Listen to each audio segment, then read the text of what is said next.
I'm sitting in the auction yard of Tri-State Auction. I came back. It's Monday. It's nice. Going to be in the low 70s today. But I'm here to pick up the hubs that I bought. I want them for 250 bucks. They're not going to fit anything I have currently. They're 3.5 inch. If I ever go to, say, a 1066, there you go. And they're 9-bolt. I do see probably 2/3 of the stuff still here. And I can drive and talk about what it sold for. I didn't really, usually after the auction I do that, but I didn't. I was in survival mode. It was cold, and I was a wimp. Oh, hell. Let me show you my hubs. Well, here they are, and I think those are case weights. The rear weights went for 800 bucks for 6 of them, but yeah, I picked these up for 250. I wasn't going to go any higher on them, because what's going to happen is I'm going to get them home, paint them up, tear them down, get the D-rings off them, and tear them down and paint them up, put them back together, and then throw them in the barn. And like I say, if I ever get a 1066 or something like that, then I'll have hubs for it. The bolts aren't on there. There's just little things about them, but either way, they're mine. The problem I see with a lot of guys is they wait until they have something to get the supporting stuff for it, and I don't do that. If I can get something for a good price, I get it stock. The odds of me owning a 1066 one day is really, really good.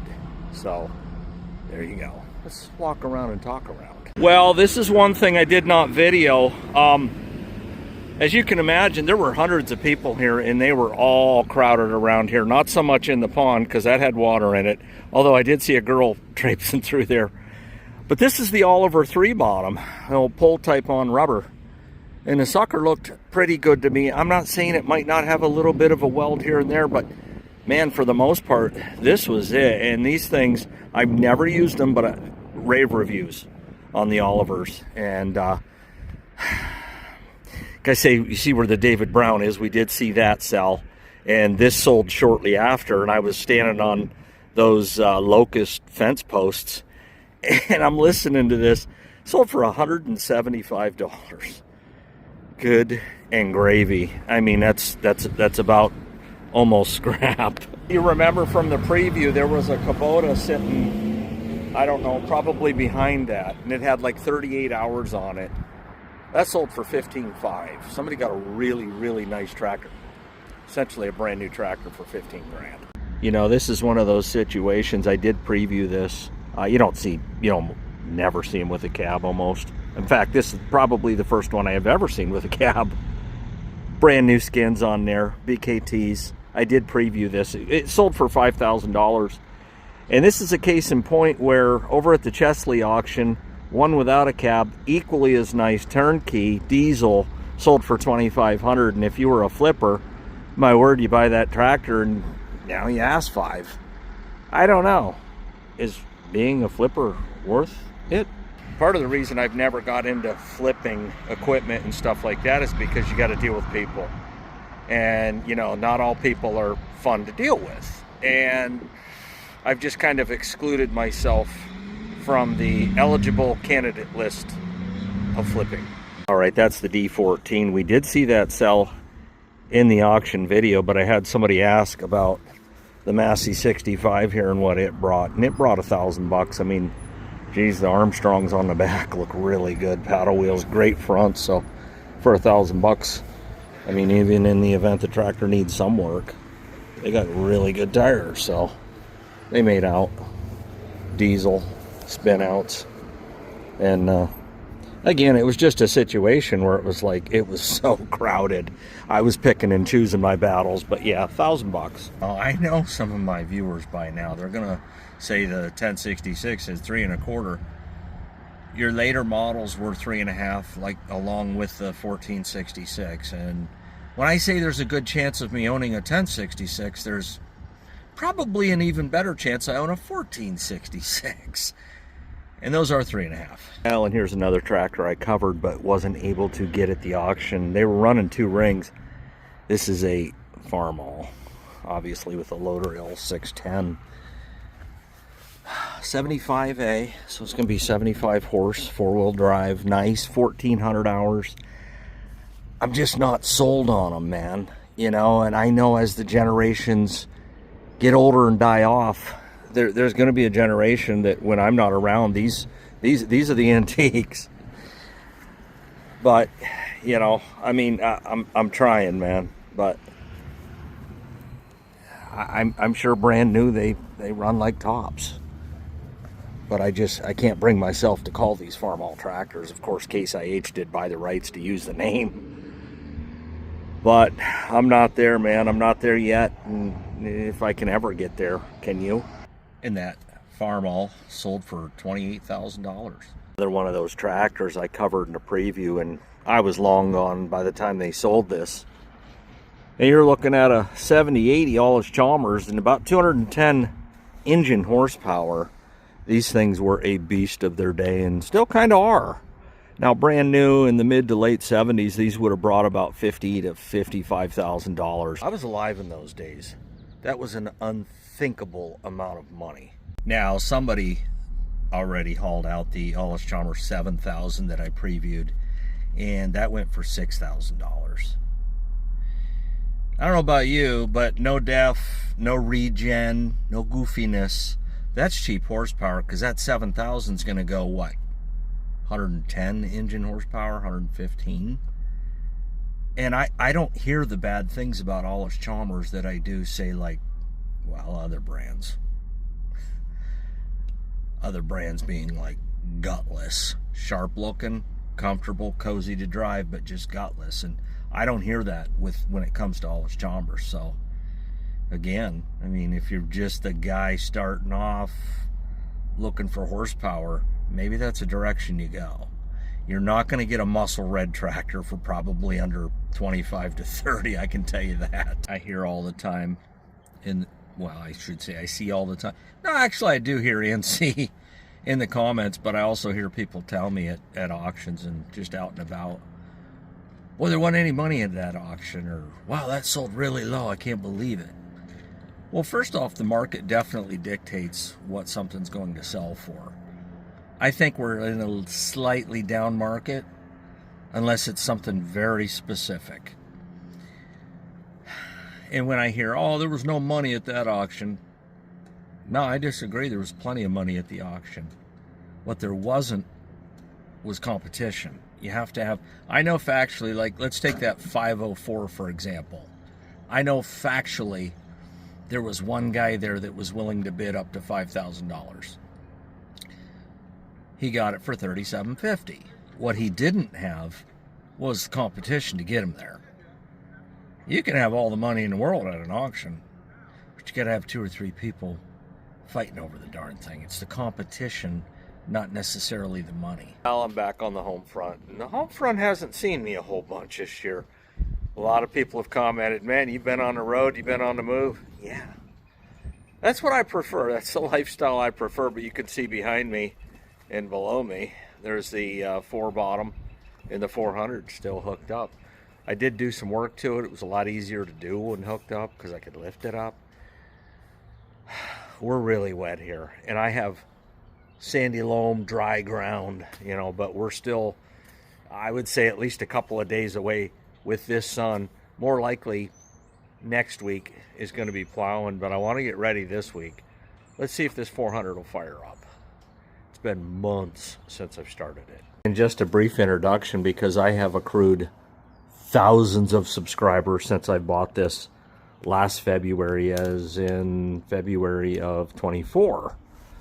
And to the tune of probably, I'll bet 25,000 subscribers since then. And I'm probably conservative. 1956 Farmall 400, the bells, the whistles of any 400. Fast hitch, of course, excellent skins, front and rear. And it's never left the county. This is a tractor that was bought new here in Erie County, Pennsylvania. And it was bought at what's now a fire hall in Waterford, Pennsylvania, by a guy, I believe, by the name of George Nick. Bought this brand new, and he bought it with a 3-bottom that I also own, and bought at that same Kiko auction, Vern Roberts auction. And this thing runs like a top. The only 2 things that I've done to it since I've owned it is the sediment bowl assembly it was leaky and dripped a lot. And I saw that at the auction. I thought, well, good grief, for 30, 40 bucks, I'm going to change that out. And I change the engine oil. That's it. And other than, and I, probably grease some stuff, some Zerks here and there. But other than that, I just ran it. And the last time I plowed with this, it got, I don't know, 115,000 views, 110,000 views. Had a lot of guys telling me a 400 could not do a 4-bottom, and I just knew it could, especially in my ground. And it did 3.5 because this wheel needs adjusted out about, I'm going to bring it out about 4 inches. And I'm going to do that right out in the driveway. Just throw a impact on it and wiggle it out inch by inch. And I will be measuring that. You'll see that on video. I do have front wheel weights for it, which I will put those on since I'm running a 4-bottom in the rear, not John Deere. And then again, I would love to find me some, it just, the cheek weights, it just finishes the tractor. When you got the rear weights, which it does, and then you got the front weights, and then you got the cheek weights and frame, it muscles it up a lot. I do have a power steering unit to put on this. It is, it's a Charlin belt pulley type, and you'll be able to finger steer this just like you can my Super MTA. It's the same unit, identical unit, and I just love it. And I don't know, as far as this tractor being a whole lot different than that one, it isn't. I do notice a little bit of, most people that grip this wheel and grip that wheel wouldn't notice. I do, though. Does have, about 5 more horsepower. And to me, that is noticeable when you're a guy that runs Farmall Cubs. That's my big boy right there, the 826 for now. I'm probably going to either get something bigger in terms of a 56 series, like maybe a 12 or a 14, or just go for a 66 series tractor, like a 1466 next, and then be done with it. And then I gotta trim down some tractors. I mean, this is a Farmall A I bought at auction also, and quite frankly, it's just a workbench.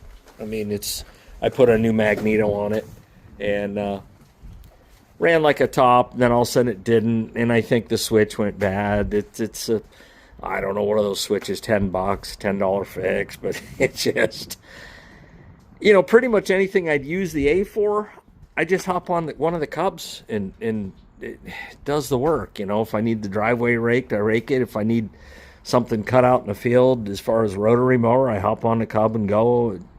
It just snow plow, I hop on the Cub and go. So this is kind of like one of those redundant tractors.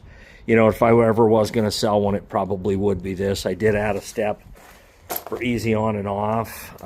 That's the first thing I noticed when I got it home from auction. I'm like, man, getting on it's not too bad, but getting down off of it is too bad.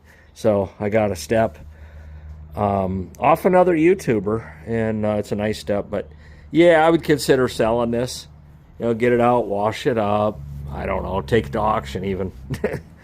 Tell the auctioneer, get me a check. Well, I haven't said it in a while, but I'm about to now. Regulators, mount up. And, what are we regulating?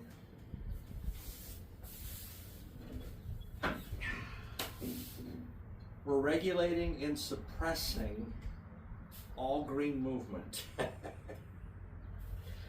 I'll bet you any amount of money I shut that petcock off. And we're going to find out pretty quickly when this thing doesn't start. Oh, we're going to give it a little choke. It's been a while, man, I'm telling you. We're out of gear. I did the handshake.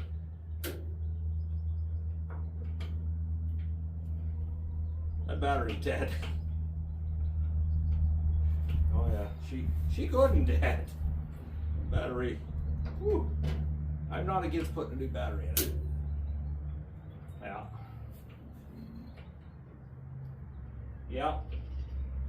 Battery's dead. I gotta get the Gulu. Now, I got these bolts out of there, so let's tilt the seat back and check stuff out. I've never had this open, to be honest with you.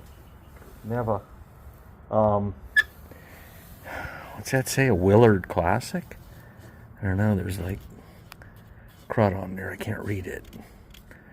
Some of you guys will know. This battery looks not new, and the wires ain't good. That's open. This needs fixed. Okay. And in fact, this is why I do it. You know, a week before plowing, I can have cables here in probably 2 days and change this all out. I just don't like it. I did everything on that Super MTA, and you know, right on down to this. But yeah, I think new battery, new cables at the very least. I mean, yeah, I'm gonna jump it. I got the Gulu here, but still, you know, polishing a turd by not doing the right thing. And this tractor deserves the right thing, so I'm going to. All right, the Gulu is at 75%. We're choked. Petcock's on. Fire in the hole. Oops, hang on. These Gulus, what you got to do is hit the boost. I hit it 3 times. We should be good now.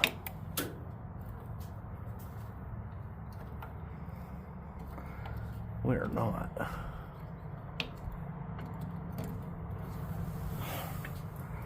What is going on here, son?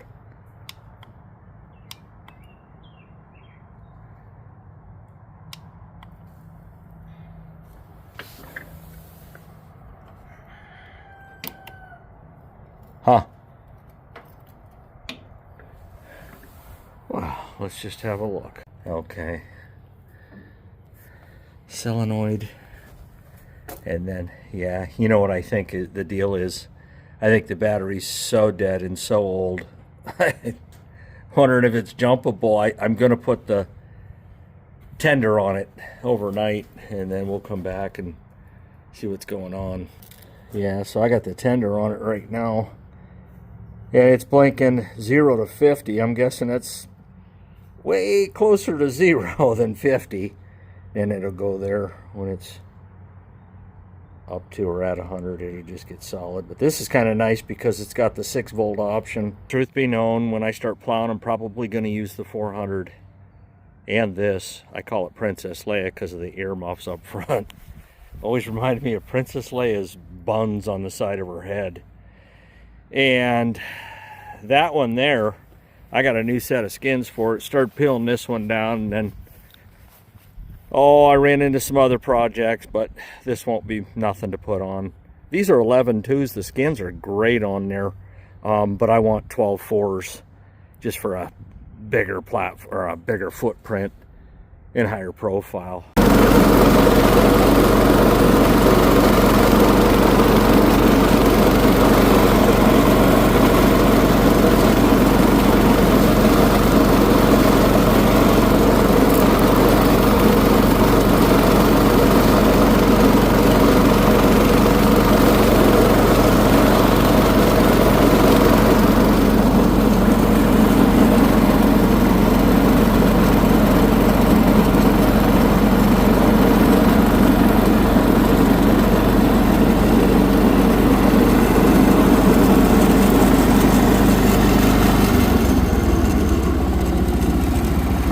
I realize it's not a Cub Cadet International 782, but it is a 1986. Check out this clover.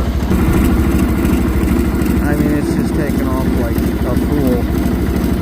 And I still got to get the Cub out here and mow this, the 48 Cub, with the rotary mower.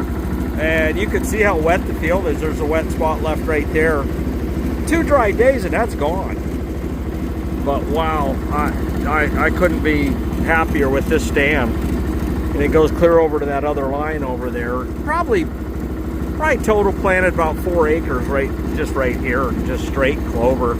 No chicory, no alfalfa, nothing like that. But yeah, it's nice. Well, and that's going to do it for today's video. I'm going to let that tender sit on the battery. And chances are I'm going to find out what I already know. I'm going to pull the battery out of there, head over to Napa, buy a new battery, throw it in, order new cables tonight, dynamite, get her done. Just be done with it.